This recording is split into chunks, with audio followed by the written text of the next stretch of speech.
Hi, this is Acme with the Bulletin Board Heroes here at Vox Markets for Monday, the 17th of January. Starting off with 88 Energy, which looks like it's making progress after that trendline break from September. That was around the 1.5 pence level, and we bounced off that line and also pushing above the 200-day moving average at 1.6 pence. Uptrend line in the RSI window, so it's a bullish divergence line. That should ensure that we not only break the initial January peak around £1, 1.85 pence, but also then go on to retest the July-August resistance area towards 3 pence over the next 4 to 6 weeks. Stop loss back below 1.5 pence.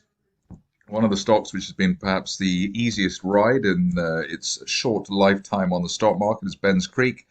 And positive news today regarding production, etc. And here we have a gap higher through or off the floor of this rising trend channel from back in October. I suppose you could say that there's a line of resistance there as well, which it's gapped through. That's from the beginning of December, and above that, around 34 pence, looking for a 55 pence target at the top of the November rising trend channel. That could be hit as soon as the end of next month.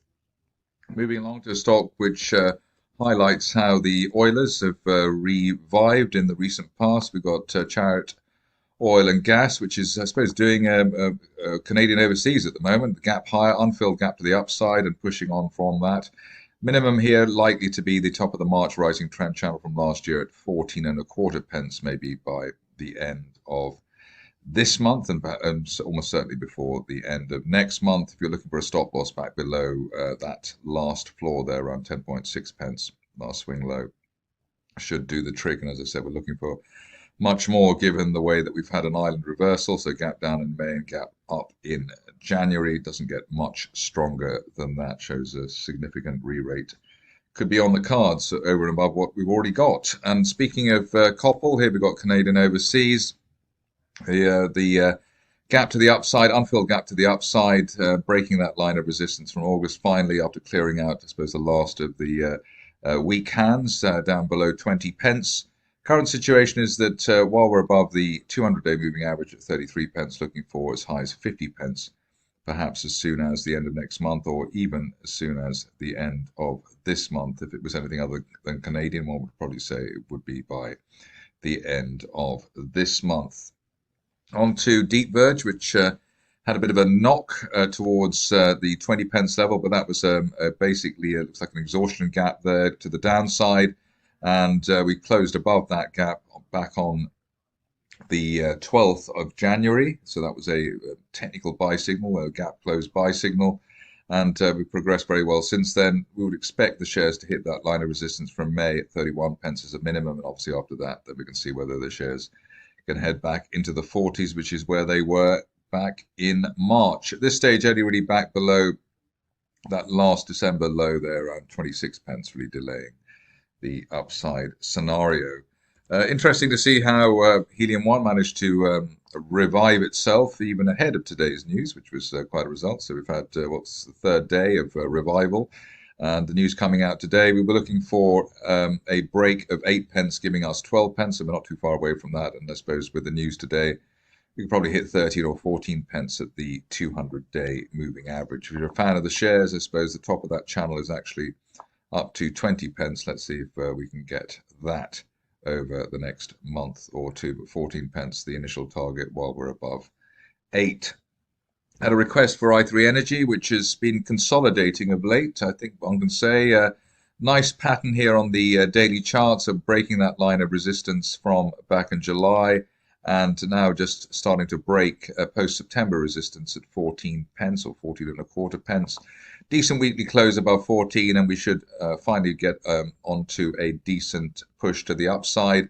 Upside here up towards 28 pence, which is that January 2021 resistance line projection, but at least a retest of the best levels of the past year at 16.5 looks to be on the cards, even if we don't get up to 28 pence too soon. Stop loss at the moment back below the 50-day moving average at 12, so above 12 looking for 16 and then 28. Good news today from Poolbeg, and Looks like this could be the news that gets the shares going. We've got that resistance. Well, we've had basically a triple bottom here for the shares, just below 8.5 pence. That should be enough to get them off the ground on a sustained rally. If you're cautious, maybe wait for an end of day close through 9.75, which is today's high. After that, we're up to 12 or 13 again, which was which is the best levels that we've had since the shares came to market. The positive here, though, is again that we've got this uptrend line, bullish divergence line in the RSI window, which should keep the shares on a recovery track. Onto a stock which one or two clever people on Twitter flagged last week, and here we go with Cerenus breaking that line of resistance in the 50-day moving average at 1.75. Above that, looking for 2.8, 2.9 at the top of that broadening August triangle that's been in place since the summer. The other positive here is the again a bullish divergence line in the RSI window. That should allow the shares or lead the shares higher to that 2.8 pence zone target, maybe as soon as the end of next month. Overall, a double bear trap below August support at 1.75 pence. So that's really the area that we need to maintain ahead of a push to the upside. A lot of people like technology minerals, TM1, and looks like the shares are finally starting to show that they've got their analysis in the right place. Initial target here was up to the 5.25 pence level, the top of that rising trend channel from November. Also, we've got the situation here where the shares have managed to close or will close above the initial peak there, the November peak at 4.25. So it's an opening range break above 4.25. We're looking for the 5.5 pence level initially, and then up to as high as 7.5 or 8 pence over the following 1 month or so. So looking pretty well set up for TM1 at the moment. This stage, everybody back below 4 pence, questioning the breakout scenario. Couple of novelty stocks to go for to finish off versus Tintra, which is obviously headed for the stars. I came up some levels, sort of 160 and then 260 and then 350, and I suppose we've done all those. What will be interesting now is to see whether the shares can hold 260 and then head up to the maximum level, which at the moment looks like £5, maybe over the next month, but clearly they've done a lot of work in a short time. So the key here, though, is to hold that 250, 260 zone to give the shares a chance of heading up to £5, maybe over the next month after a consolidation. Finishing off with another stock which has been off to the races, T42. And here we've got this 3 steps forward, 2 steps back type of progression.